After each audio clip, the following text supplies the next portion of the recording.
Thanks for joining us. In today's episode, must-see TV, moving from complexity to clarity.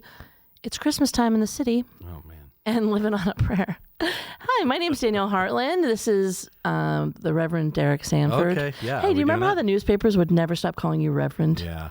Yeah. And then when I became a reverend, they finally Yeah, stopped. they're like, Pastor, lead dude, Derek, Deeks.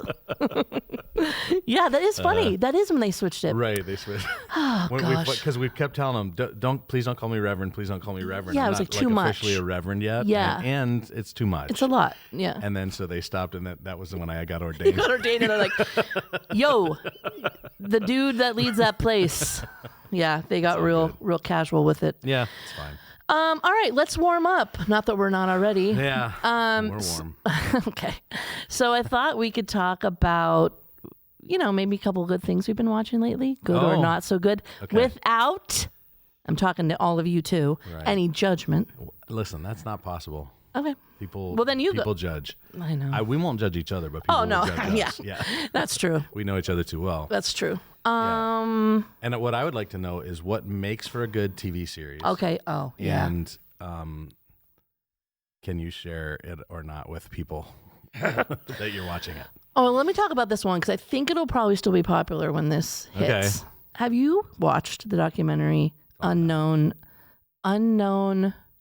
Number? No. No. If you have not watched it and you plan on watching it, just fast forward this bit. Oh. What is it about? It is about a girl who's about 15 or 16, and she and her boyfriend are getting like all these text messages from this unknown number that are like everything from like over-sexualizing them in their relationship to like you should just kill yourselves. Oh, wow. Like just awful, all the things you hear about, like going sideways with teenagers and stuff. Yeah. It's just, and there's all these investigations about like who's doing it. It's a small town. It's like all these kids, like this kid, that kid, this group, that group. Oh. Yeah. I haven't heard about it. It's intense though? Yeah. Okay. So that's one thing that makes for a good thing, I think, is like super intense. Yeah. Super like, I like documentary things. I mean, I like shows obviously too that are like fun and whatever, but like I love the documentaries where you're like, what, how is this real? We don't get into documentaries as much. Gosh. So I don't know why. I've watched some on my own. Like Tiger King and stuff like that? I mean, I did that during COVID, but that was everyone did that during COVID. It was our only choice. But Kim didn't watch that with me. That was just a personal. So our thing is, so first of all, my criteria is it has to be something that we watch together. Okay, yeah. So I'll do some, I'll watch something on my own, maybe randomly, like before I'm up later than Kim, so like right before I go to bed, sometimes I'll watch half of a show or whatever, just to wind down. Yeah. But like in the evening, our general practice is we'll typically watch one thing together, and so we like the longer series, and so I found that and I think we've actually talked about it. I think it's more a reflection on our lives. My wife builds houses for a living, right? And so she's a designer builder who's dealing with all kinds of crazy problems that come up during the course of a day. And obviously I'm in ministry. And so I think one of the things that we've decided is that we both like shows where people are having to solve bigger problems than we've had to deal with that day. So it's that's good. So we can walk away going, at least as hard as today was for us, at least we didn't have to do that. And so, we tend to be into these kind of like, we watched Homeland was one that we went through for a long time. Although Carrie Mathison character drove me crazy after a while. She's like super neurotic, right? Is that the one where she, and it just Claire got too Danes, much. Right? Yeah, Claire Danes. Got too much. She's psychotic. But the one we're watching right now is called Blind Spot on Netflix. So it is it's this woman that has tattoos all over her body, and you don't know why, like head to toe, and they turn out to be clues for the FBI to solve crimes. Okay, but that's a movie called Memento. Oh, right. Do you remember that movie? That's one of my faves. I know. Yeah. That never came up in our favorite movies last season. You're right. It was such a good movie. It anyway, was. Keep going. Yeah. So it's similar, like she has it for clues? For but somebody placed, not to give it all away. Spoilers. Yeah, not to give it all away. But And then they kind of go, they scan her whole body into the system. Mm-hmm. And then when things trigger, like there's a logo or something that Okay. comes up on their weird. crime radar. Yeah. And they know that it's also a tattoo. They know there's some connection that the FBI needs to get involved because there's this other conspiracy happening. And so it's pretty interesting. Yeah, that's cool. And we look for stuff that has 4 or 5 or 6 seasons. So, it's not a one-hit wonder necessarily. And it's got a little staying power. That's smart. That's a hot tip. Yeah. So we're going through that. We're on like, season 2 or 3 or something like that. Okay, cool. So that's a good one for us right now. Great. There you go. There we go. All right. Yeah, great. Great. Congratulations. Congratulations to you. Yeah. Consider ourselves warmed and up. next. There's those killer segues. Oh, man. But that's what we need. We need a drop that's like, okay. Just go to the next thing. Now this. Now what were we doing? Oh, my gosh. This is 40. Okay. Well, not you. 50. Gross. Okay. So this season, we're talking about 11 shifts that every church must make to be effective in our current cultural reality. We'll every single week, again, we'll have someone from Clarity House, either Dave Rhodes or Shane Stacy, to kind of tee us up. Yep. But this week, before we get to Shane, we have an interview that you did with Phil Eubank. And let me just say a little bit about Phil, and then we'll cut to the interviews. Yep. So Phil Eubank has served in ministry for more than 20 years, answering God's call from a young age despite growing up in a challenging family environment. He has an undergrad degree in pastoral studies and preaching from Moody Bible Institute and an advanced master of divinity in preaching and biblical languages from Southwestern Baptist Theological Seminary. Phil, that was a tongue twister for me. Yeah. Throughout his ministry, Phil's been passionate about teaching the Bible with clarity, developing leaders, and equipping followers of Jesus to reach those close to them but far from God. Mm-hmm. As a lead pastor of Menlo Church, a multi-site congregation in the heart of Silicon Valley, he oversees 4 campuses across the Bay Area. In just over 2 years, Phil's been leading Menlo's revitalization, reshaping systems, empowering campus leaders, and helping the church engage in a highly innovative and diverse culture with the hope of Jesus. His firsthand experience navigating the opportunities and challenge of multi-site ministry fuels his passion to help other leaders thrive in this unique model. Phil and his wife, Alyssa, have been married nearly 20 years and are raising 4 kids. When he manages having a little downtime, he enjoys cycling the hills of Northern California. And by the way, isn't there just the one hill? I don't know. Discovering great Mexican food and holding out stubborn hope for the Cleveland Browns. Yeah, he's got some Midwest ties. That's kind of cool. Yeah, it was fun. And listen, this dude, we had such a great conversation, but he, we're talking about complexity to clarity. Mm-hmm. This guy, he's just a brilliant thinker. Cool. He's got his stuff together. He's figured out how to simplify things. And really, I think people are really going to benefit from this conversation. Cool. All right, let's go to Shane, and then we'll see your conversation with Phil.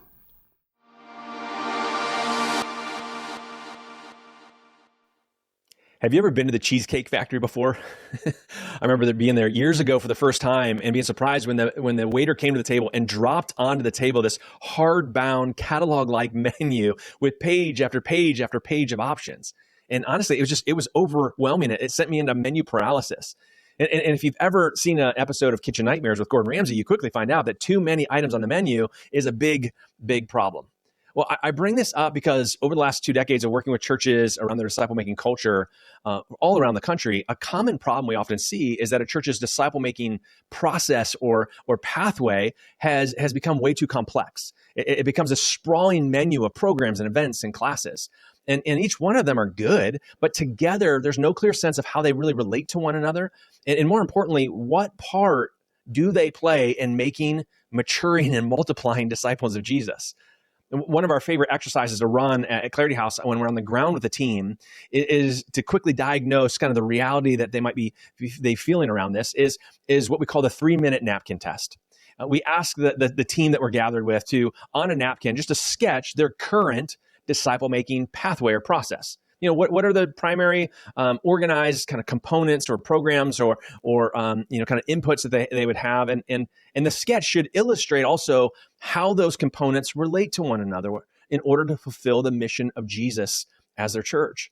And then we have them compare those napkin sketches, and most often the drawings vary widely, as you can expect, and sometimes leaders don't even know what to include in the sketch. And those variations between napkin sketches on a single team are quickly a clear sign that we've shifted from what you might call a multiplication map to a ministry menu.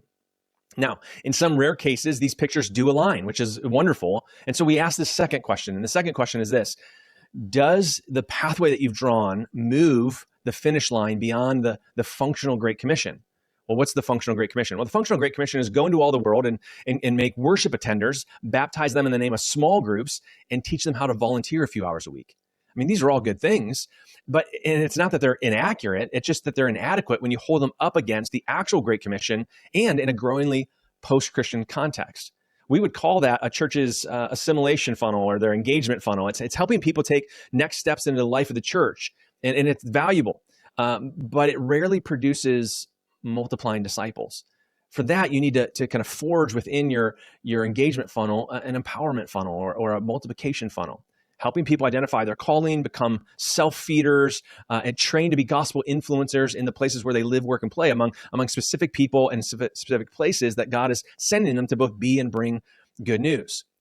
Now, this lack of clarity and integration of a disciple-making pathway, it has some ripple effects. Like when you don't have that clarity, oftentimes staff will feel more like event planners than people developers. And ministries will start competing for time and volunteers and resources. And even your people will start expecting different ministry environments to either do everything or do something that they were never designed to do. And so here's the key principle. Your disciple-making pathway should function more like a multiplication map than a ministry menu. Let me say it again. Your disciple-making pathway, it should function more like a multiplication map than a ministry menu. Let's double click into that for a moment. A menu says, hey, pick whatever you want. We offer lots of things here. And the win is often participation. How many people are participating in these different offerings? And the focus is often next steps into the life of the church. And church leaders often get trapped in a customer service kind of mentality. How do we keep people happy or keep offering what they want? Here's the difference here of a multiplication map. A multiplication map says, here's how we can support you in growing as a disciple of Jesus, becoming a self-feeding, reproducing disciple of Jesus. And it's concerned with helping people take their next step, not merely into the life of the church, but in relation to Jesus and being able to become more like Jesus, but also to do what Jesus did. It focuses on creating disciples who become leaders or disciple makers who are sent out on mission, rather than just creating converts who become worship attenders that serve. And so success revolves around activation, not just participation. And church leaders, again, function in a multiplication pathway. They function more like with a training mentality than a customer service mentality. So let me just give you two questions to wrestle that can help you kind of get some clarity around your disciple-making pathway. The first is this: do you have a clear picture of the kind of disciples of Jesus that your church is designed to make, mature, and multiply? And you might say, Shane, that has nothing to do with the pathway. And I'd say, well, you're right. Directly, it does not, but indirectly, it's absolutely significant. It's the question you need to start with. Because if you're not clear on the outcome, your pathway can end up leading people to the wrong destination, and the pathway itself become the end rather than the means. And then the second question would be this: what kind of support do people need to become the kind of disciples of Jesus that you are trying to raise up? And if you'll answer that in your pathway, not just everything you can provide, but what is necessary versus what is nice. Now, here's the thing. Discipleship will always be messy because people are messy. But your disciple-making pathway, it doesn't need to be. And if you want to multiply disciples, I want to encourage you, stop handing them a menu and start guiding them with a map.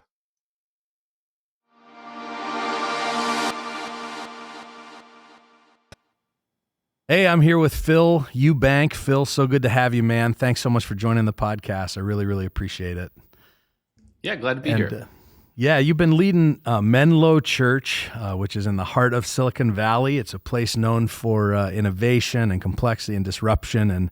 And you actually followed a famous pastor there, John Ortberg, that many of us know and have followed over the years. And so can you just give us a little intro? How has, living and leading in that environment shaped the way that you think about church and ministry? How's it going there? What's happening, in your part of the world? I'm in Erie, Pennsylvania. You're in California. And so we're on opposite ends of this place. So just give us a little intro. Sure. So I grew up in the Midwest, so I've driven through Erie, Pennsylvania Oh, quite a few God bless times, you. That's actually. amazing. So yeah, plenty of experience throughout the country a little bit, actually, and have been here for just about 3 years now. Moved here from Colorado, where I was the pastor of a large single site outside of Denver. And so there was some of what I think makes Silicon Valley of where we came from. And I think I've always had technology and disruption as a sort of part of how I think about life and ministry. So I think God knew what he was doing long before we were here. I think that part of my story is every place that I've been in ministry has required significant change when I got there through leadership transitions that maybe were a little bumpier than they would have wanted. And that's certainly been true at Menlo. When I first got here, there would be people that would say, "Oh man, you're following John Ortberg, who's been nothing but kind and gracious to me, him and Nancy. But like, you got some really big shoes to fill." And my answer was always the same, which is good news. I brought my own pair, and I think he still needs his. And I think you just have to be confident enough as a leader that you say, "Hey, I am who God made me to be. I'm going to be that, being formed into the image of Jesus every day, more and more. But that's either going to be enough or it's not, but I'm not going to fake that I am somebody else." So I think that being able to lean into that after a significant season of transition, Menlo's been incredibly gracious with. And obviously, Silicon Valley is a little bit coming from like Erie, PA. It would feel like taking a time machine.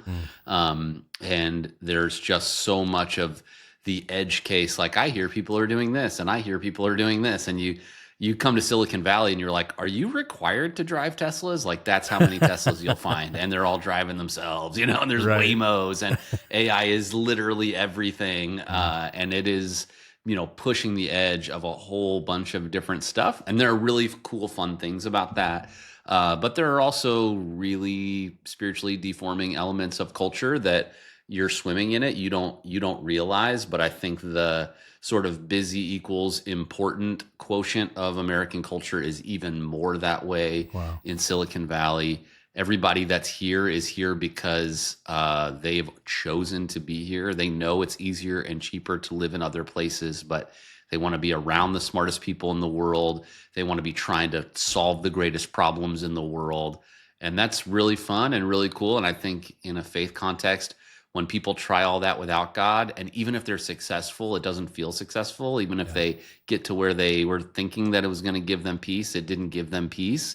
I think we get to stand in the gap and point to the good news of Jesus and say, man, there's a better way to live. And the kind of change that you're trying to bring, actually, even that inside of you is imago Dei, God-given discontent that can only be fully and finally satisfied in him. That's really beautiful, man. That's I love that. And yeah, just such a unique mission field there because of all of those swirling things that are happening. And we're talking about this shift that we're making, this reinventing church journey that we're on, from kind of a church growth attractional model of doing church to more of a missional multiplication, disciple making model. And I know you guys are somewhere in that same journey along the way. And the particular thing that we're talking about this time is from complexity to clarity. So I think what has happened in a lot of churches is there have been a lot of complexity heaped on to just kind of keep the machine going.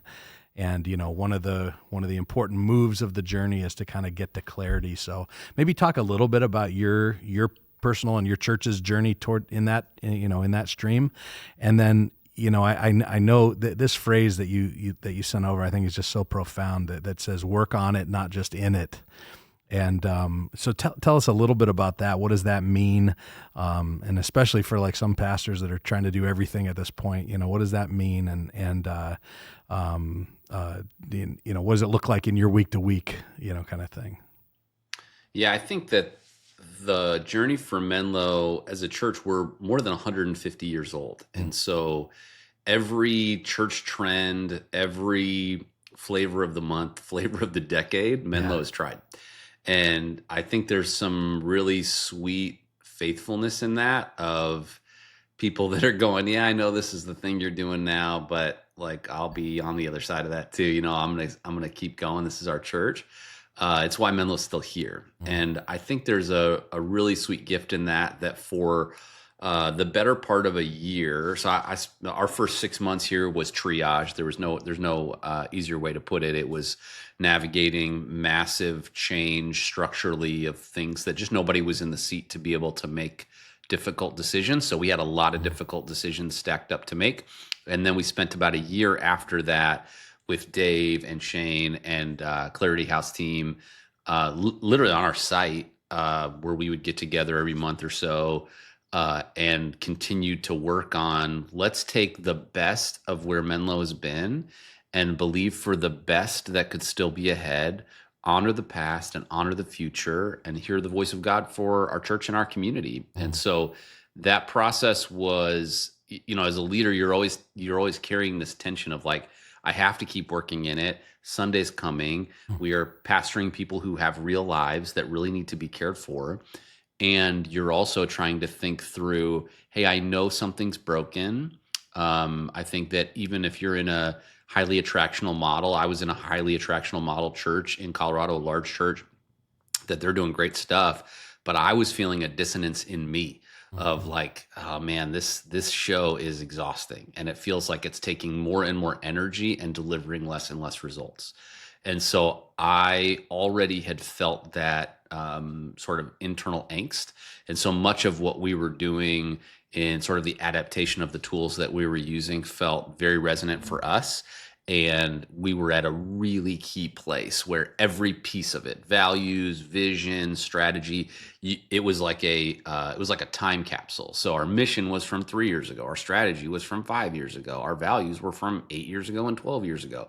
So it was a great way to be able to pull all of that up, put it on a board, pray through it, seek God's best for Menlo and for the communities around us, and end up with something at the end of that year that we brought to every campus, that we had prayed through individually and collectively as a leadership team, and felt just God's hand of clarity around, this is who we believe God's calling us to be as a church, and the kind of shaping work and strategic change to get to a place where we can both reach and meet the needs of our community. We feel called to reach the next 3% of the Bay Area, about 250,000 people in the next decade, through church networks, church planting, and a healthy Menlo. Wow. And doing that in a way that is very different over time. So it's been really sweet, but carrying the tension of, yeah, you still like, preaching, teaching pastor, like I still have to preach this weekend. Yeah, right. And I have to care for people that are in crisis, and I have to navigate staff stuff, and we have to approve a budget thing,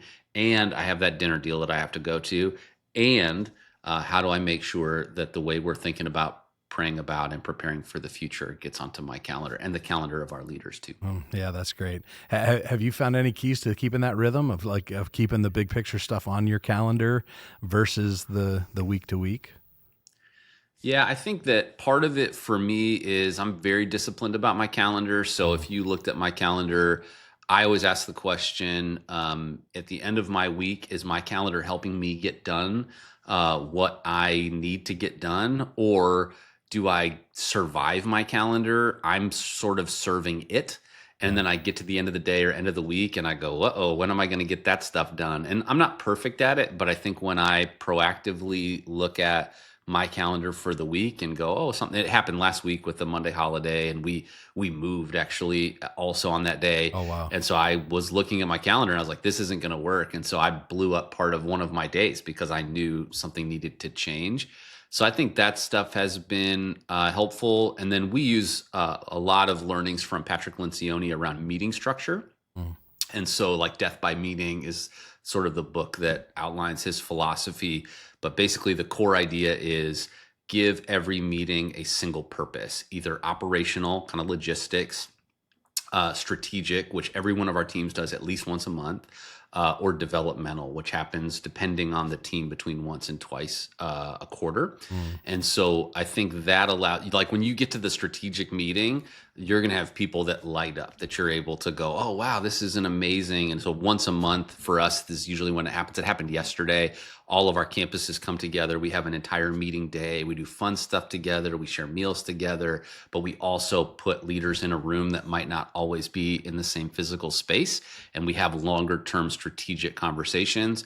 And having done this work already, now you get to really sharpen the pencil on a specific topic. So yesterday's was about, hey, let's name the tension and opportunities for improvement. We will not solve this. This is a tension we will manage, not a problem that we will solve, between the dynamics of central and campuses in a multi-site model. That's awesome.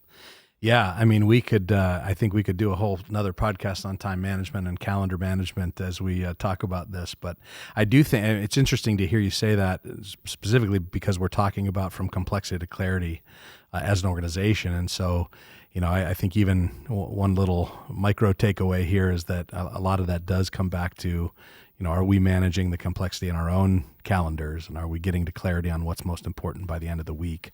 And that's a huge move. And I mean, I lead a small cohort of leaders in the space of AI, and integrating their work and their faith as sort of a part of our strategy, just my cohort.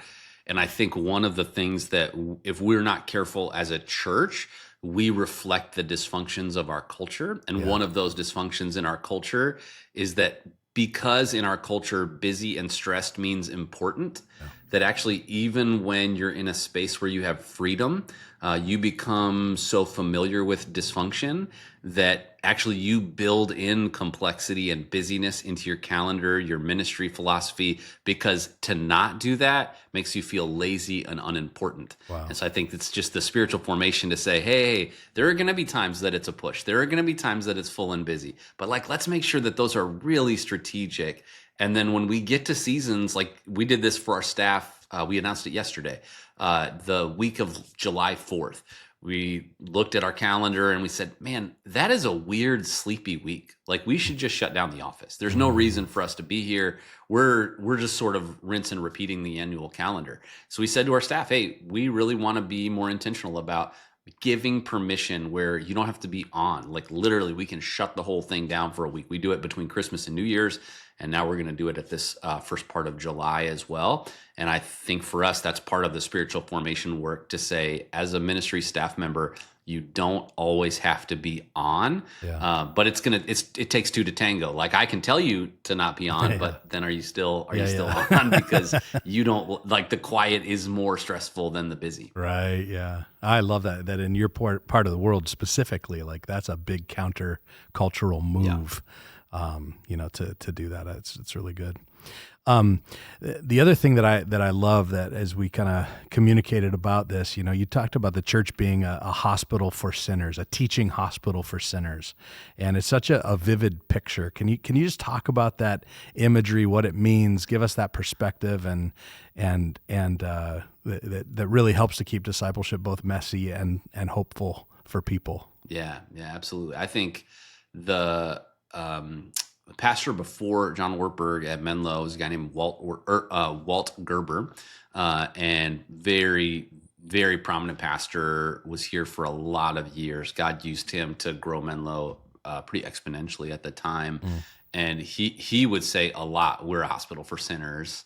And it was this way of clarifying, we are not a perfect place. We do not have perfect people in it. And back then, this was this is decades ago. He was divorced when he came, which was very controversial. And so it really allowed, out of his own story, for him to be honest, to say, hey, here's stuff that I struggle with. Here's pain points I've experienced. And I think it gave the church permission for that. And I think that the church can, without realizing it, especially as we get bigger and more sophisticated, just get a glossiness that makes being honest and being real not that helpful. Now, right. I think that there's a fine line that if we're just a place where people come wallow, I think we've overcorrected at times in this generation, where being real has put transformation on the back burner. And it's I'm just going to be a mess, and Jesus is cool with it, and he doesn't want to change me. And I guess if you don't read the Bible, that works great. But Jesus has got a better way of life, a way he wants us to lean into. And then I've added this kind of idea. I was watching a show that was it was a show about a teaching hospital. And I thought, there is something about this at Menlo. Just like people don't come to this area if they don't feel called to it, professionally, that is a million times more the case with ministry. Wow. So you're not, depending on where you are in the country, getting people to come move where you have ministry and work for you and all that stuff, much easier. Cost of living is different. Cultural headwinds are different. Coming to the Bay Area is like, hey, it doesn't matter what we pay you. It's going to feel like a pay cut. It doesn't matter where you're coming from. It's going to feel harder. You want to do it? Like, that's the tough pitch of it. And so because of that, I think Menlo has been in the paradigm of missionary or mercenary. We have been a lot more like looking for mercenaries, people that we hire from the outside that can kill it for a season, as opposed to, man, missionaries are homegrown. They cook here for a while, but it takes a teaching hospital for sinners approach that as a manager, what we'll say is if you don't like having meetings with people about how they showed up in that last meeting, a young leader to say, hey, let's just talk about what it does to other people in the room when you're zoning out. Let's talk about what it means when they get an email from you about an unrelated subject in a meeting that they're in with you. Like, what does that say to them? If you don't want to just help people grow up as leaders and followers of Jesus on a staff, this is probably not the staff for you.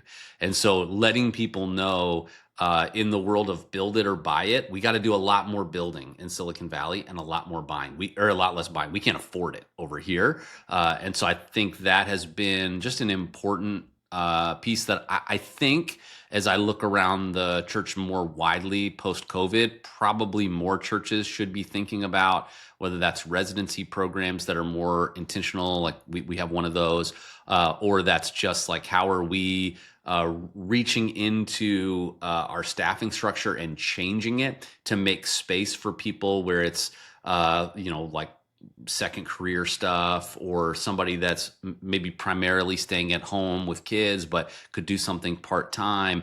How do you get more flexible in the way you think about and develop teams, whether that's volunteer teams or staff?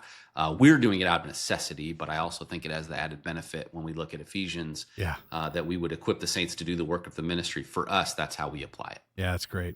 It's great. So another thing is we think about complexity to clarity, and this idea of like how do we embody that in these shifts that we're making as churches. One of the things that you talk about is collaboration and shared rhythms.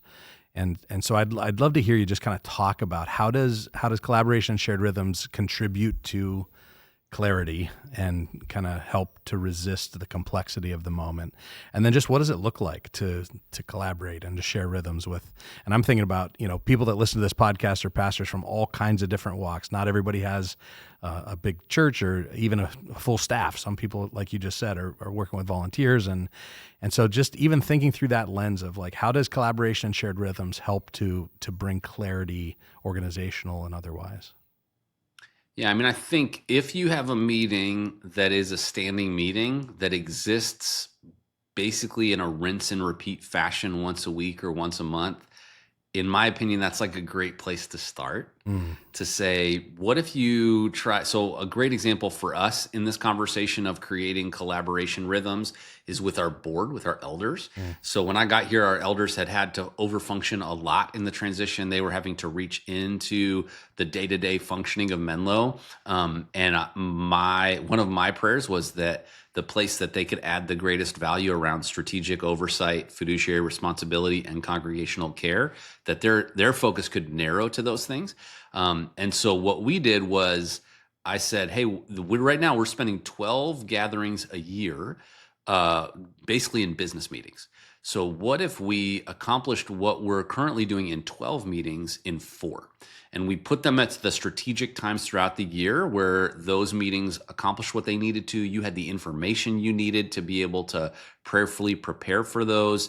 Every briefing that they get happens before they get in the room so that we are really coming together for them to talk about it. I record basically a video slide deck every time, and so does anybody else that's giving stuff to them that they can pray, they can prepare for. It really helps introverts and internal processors who can't, they're just not going to show up well if you're like, hey, you heard this 10 seconds ago. Right. Let's collaborate. They're not as good in the moment. Yeah. I think thinking through some of those tools and rhythms And then our central leaders, so if you're a single site church, think about like your departments, whether they're volunteers or staff members. Our departments show up once a year, each one of them. They do one of those. And then the elders just hear an update, ask good questions, pray for them, ask how they can better support them. And so that takes up a few meetings. And then we have a couple like prayer retreats where there is no agenda. Like we're not going away and going, hey, it's like team bonding plus future strategy, plus let's deal with this mess, plus prayer. It's like, hey, we're going to go pray for 12 hours today. Like that's what we're doing. And I think that stuff really frees people up and I think can shake the organization out of cruise control. And I think if you don't have those rhythms in place, your rhythm becomes your cruise control. And that happens for us at session level. That happens for us in every staff team. And so if that's, hey, what are your meeting structures? What are the things you're doing differently at different points of the year? In the month of January, we put together a team of about 12 to 15 folks with prep work. And we do a day away where we prepare the teaching calendar. Usually our teaching calendar is 12 to 18 months out. Yep. And we create new series concepts, appreciate what God has done, talk about where we're going. And then everybody goes into smaller groups, form some teaching concept ideas. We come back kind of like fun Shark Tank style. People pitch the ideas that they have about future teaching series. We get to, take, this one was great, but it would even be great with the one that you all came up with. And by the end of the day, we probably have another 12 to 18 months of teaching content once we build it out. But that really helps everybody be a part of it, right? So they know, hey, just a reminder, here's our strategy. What you all call Dream Disciple, we call kingdom qualities. So here are our kingdom qualities as a church. So we get to reinforce all of that. That's really helpful. And so much of it flows from the way we created all that in the first place. Many of those same leaders that were in the rooms for a year, it's normal for them now to go, oh yeah, this makes sense. And we talk about the kind of vision frame. We go, this is really not going to change. We're not debating values. We're not debating kingdom qualities. We're not debating strategy. We're not debating mission. We're going, this is the part of it that's pretty locked. But as we think about how we achieve where God's calling us in the next 10 years, 5 years, 3 years, and 1 year and 90 days, we get a chance together to roll up our sleeves and come up with the best plan to move forward. That's super helpful. And Phil, you also have this you have this thing about the center and the edges concept. Yep. And I think all church leaders understand this feeling of overwhelm that comes when we just keep adding and adding and adding. We've got this menu, by the end, we've got this menu of options for people to choose from. And can you just talk about this center and edges concept and how it's helped you, again, to move from complexity to clarity? Yeah, I think that all of us, if we're not careful, we all drift towards complexity, all of us. Yep. And we do it for a million good reasons. And if you're in a church, you have as many people as are in your church, there are that many people that have really good ideas. And so they're going to bring ideas to you. And if you're a really nice pastor, the thing that you think that's so nice is to say yes. Right. To go, let me do that thing. Or what I think sometimes we do is we find a way to take this thing that they're doing, and from a program and message perspective, we sort of squeeze it into something that we're already doing, which has the negative impact of probably watering down the strategy of the thing you're already doing. Yes. And not really giving them the resources for that thing to be successful, because we don't really believe in our strategy. If we really believed in our strategy, we just defend it. But we're not sure it will work. And it's like, well, I don't want to lose that person, so I guess I'll let them do the thing that they want to do. And I think just coming back to over and over and over and over and over again, what does it look like for your church overall? And then what is your specific season? I think the more you can name that, and the more that becomes shared language, that becomes your center. That becomes the bullseye. For us at Menlo, our mission statement is bringing hope to everyone by living out your identity in Christ every day. The way we say that a lot from stage is at Menlo, we believe that hope is for everyone. And so we build ministries with that in mind, and we bring it. Like, we're hope bringers. We're not hope waiters. Hope shouldn't be hard to find. We should be bringing it with us everywhere we live, work, learn, play, and go. And then the second thing that we do out of that is that every year we have a sort of a focus point or a theme that we're learning and growing into. So this year we're focusing on becoming an invitational culture. So if somebody said, hey, I have this really cool idea, and it was super invitational, and it fit within our ministry plan, we would be like, let's go. Like, let's figure it out. Does this make sense? Does it fit within the plan? If somebody came to us and said, here's this really cool, fun, I mean, no shade on them at all, but like Christmas tea that some folks would really love to do, Right. or like, you know, dudes that know Jesus barbecue. For us, we would say that, man, that's a lot about come to me for church people.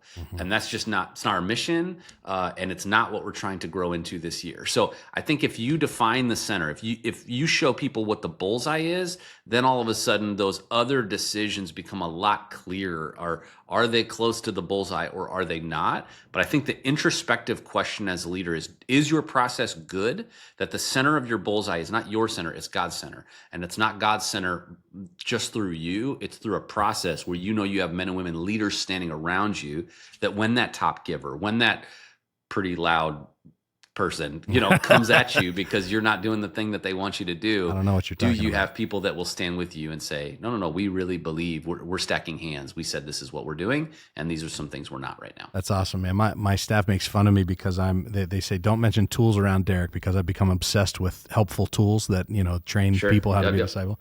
This center and edges thing that you just described would be a fantastic leadership tool if nobody's developed that. Sure. You know, I think it's really good. I got one more question, then we got to wrap up. This has been just gold, Phil. Thank you so much. Of course. I think, you know, pastors, leaders, church leaders, you know, we cast vision from God sometimes every Sunday. You know, we have these big ideas from God that inspire.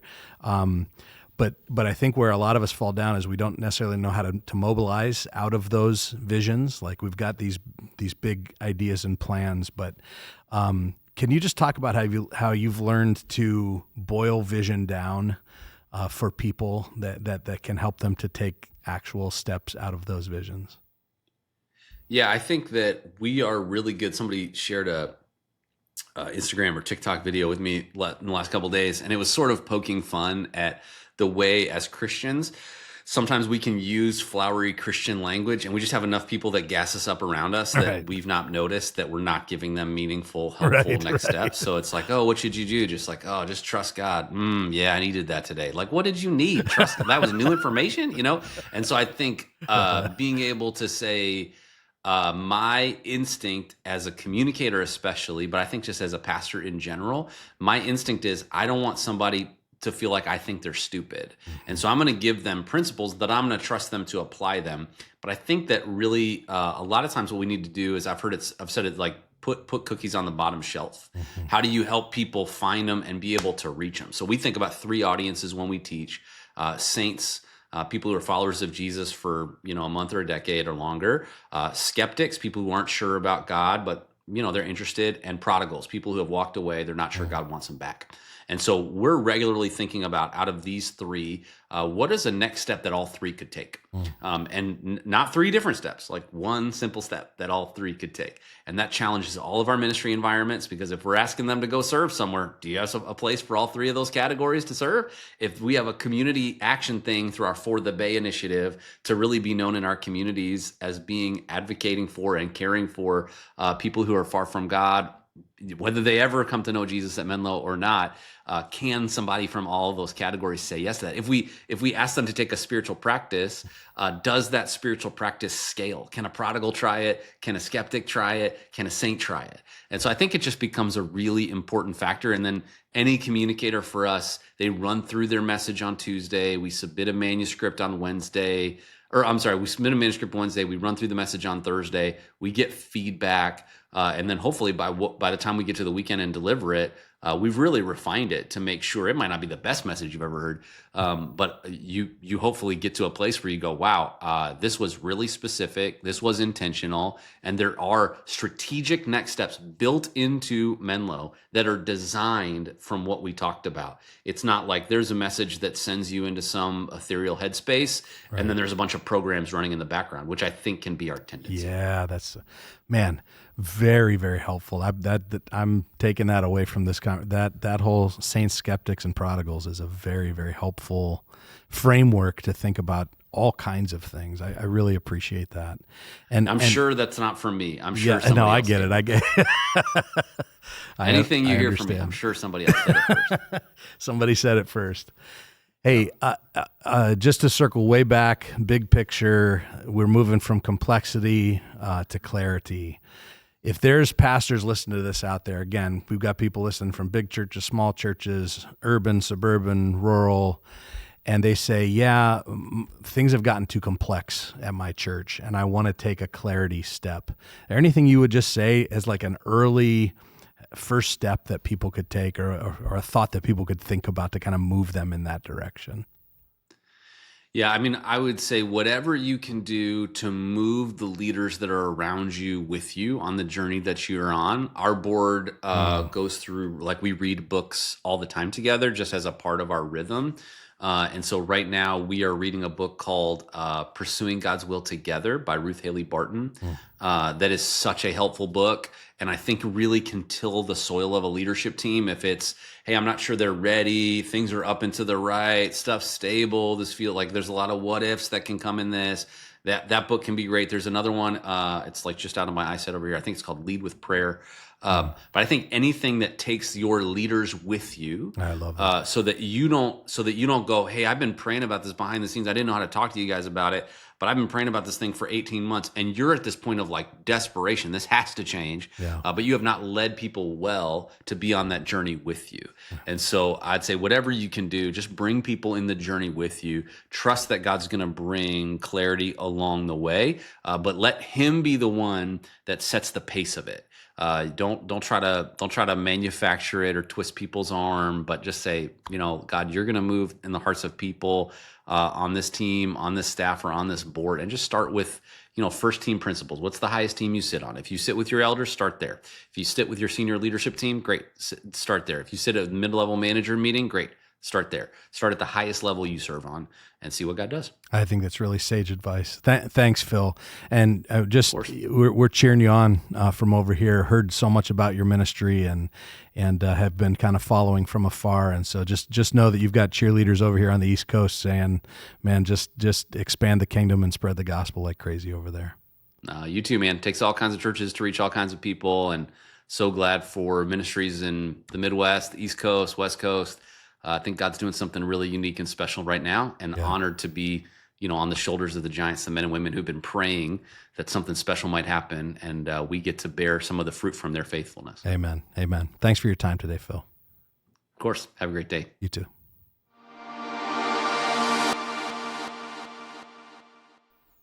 Cool. Okay. I hope you guys found that helpful. Yeah.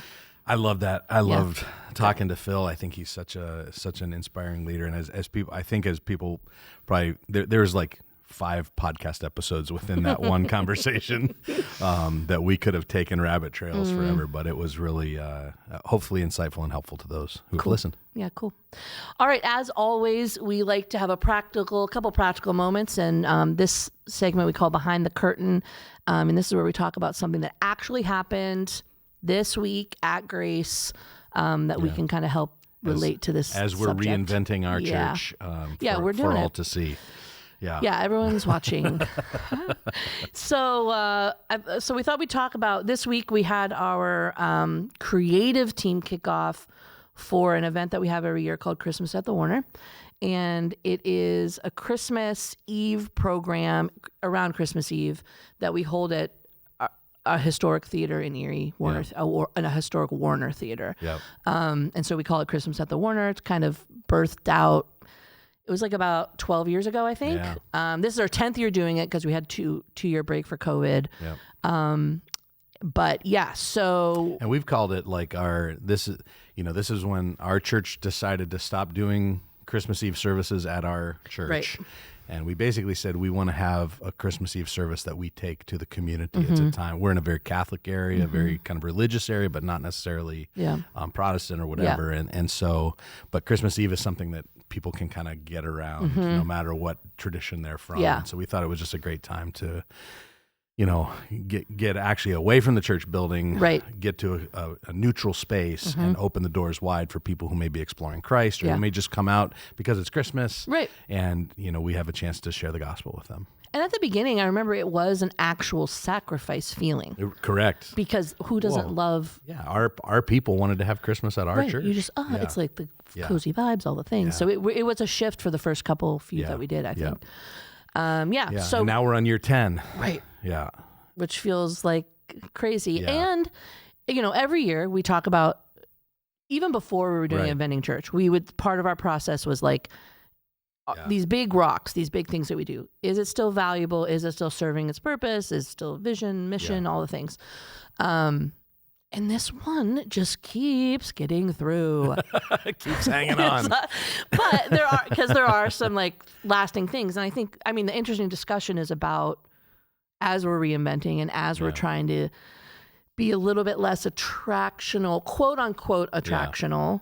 Because really, Christmas at the Warner fills the attractional bucket. It does, It checks every single thing you would need off the list. High production. It's high, it draws the crowd. Draws people. And, I think not only do we ask evaluative questions every year of like, should we do this again next year? Yeah. Is it worth time, money, energy, like all the stuff that it takes? Since we've been having this conversation, it takes on a new spin because then it's like, does this fit our disciple making model? And, I think we've decided up until now that yes, it continues to, or that we will continue to do this one attractional event through the year as kind of an open funnel to receive lots of folks. One of the things that we did is we shifted our attention a little bit to developing volunteers and leaders behind the scenes.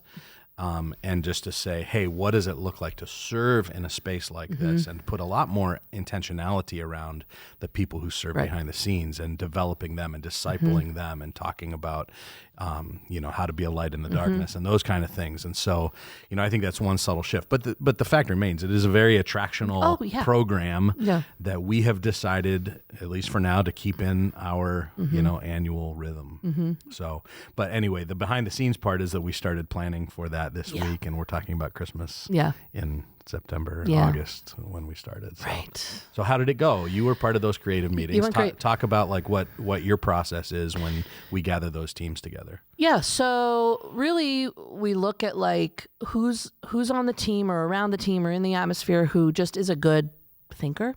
Like you don't have to even, you could be in the creative team and like not even be at the program. You could just be part of the thinking and part of the ideation or whatever. And it's usually a pretty large group, which I don't normally like to do, but for some reason it just works, I think, because everyone's like amped or whatever. Yeah. I find myself like, I don't know if this is actually a principle, but I kind of do it like when you like throw out prompts for like people to think about or whatever. In a room of like 12, it can be silent for a long time. So I'm constantly telling myself like, if you talk first, you lose. If you talk first, you lose. Just let it like go. And it can be uncomfortable. But and in fact, I would say probably for an hour, it's uncomfortable. And then something catches and then it just goes off for the last hour or whatever. Process is just looking at what's the rationale from you? Like what kind of themes are we hitting at? What kind of things are you circling around? And then usually whatever pops off the page to people is where kind of we follow. And so then, just kind of develop it as much as possible. And then what'll be next is you and I will talk again and I'll say, this was the thing of your list of the theme that really caught. Yeah. And then make sure that still catches with you. Because sometimes it doesn't. Sometimes it doesn't. And that's fine. And we just figure it out. Or sometimes you'll be like, that's not what I meant. Okay. Got it. But no, this one's going to be sick. It's going to be awesome. Yeah, that's great. And I think, for us, the holidays, I think are like, for us, were the baby steps of like getting ahead. Like even when, you know what I mean? Because we were in like a system that we had like from our way back when. Right. I'm talking like 20 years even, 30 years. Right. Like that would be the thing where we could like plan on the side. Right. Because the other stuff was just going. Yeah, the rhythms of the Sunday morning services were their own thing. Right. And it was what it was. But those of us who like to get way ahead could get on the side and get way ahead. Yeah. And we've since really transitioned the whole church to this kind of way ahead model. But yeah. Which has been like game changing for sure. Yeah. But yeah, I don't know. I think, if you're listening to this in October, get with one or two other people and talk Start about thinking. like, what could Christmas look like this year? Yeah. What's a way that we could, or if you don't want to do it attractionally, like what's a way that we can use it as a way to like send people out? Like there's a lot of different ways you could take it, you know, but that's good. Yeah. Yeah. And even I think it's a great time for big projects too. I mean, over the years we've done, we always do something with Christmas at the Warner where we're partnering with a local agency in the community or whatever that we're giving towards. That's a good point. Yeah. But I mean, we've done series Advent Conspiracy, and I'm like thinking about some of those that we've done in the past where, the one year we adopted, I mean, it was awesome. We adopted the state prison system has like a Christmas program for the prisoners and their families because sometimes the families of prisoners don't get gifts, right? Because the breadwinner is in prison or whatever, and so we talked to them about what would it look like for us to help with that. And I remember the moment where we just said, I said, well, how many are there across the state whose families don't have Christmas? And they told me the number, and for me to be able to say, we'll take all of them. Yeah, that was wild. It was just awesome. Yeah. And to come to our church and say, we took all of them. Yeah. And let's to do this. Let's provide Christmas for these folks. And so, I think it's just a great time of year to think creatively about how can the church kind of interact with our culture differently and in a hopeful way. So great. Christmas in September. Christmas in October, whatever it is. For our whole life.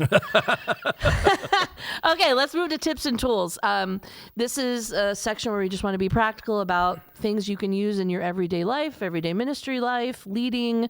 And so you wanted to share and talk a little bit today about what a prayer walk could look like. Yeah, talk about it. Like so this is kind of feels like a little bit of an old-fashioned throwback, but it's on the top of my head because we're in a training season for Intentional Friend, and one of the we're going through the Bless model, the Dave Ferguson BLESS. So the B is begin with prayer, and so we've built some exercises into our training.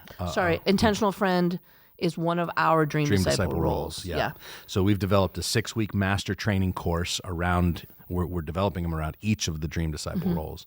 This is one that we're going through right now around Intentional Friend. And so BLESS, the B is begin with prayer. And so we have a series of exercises that we're taking people through to practice being better at praying for our friends.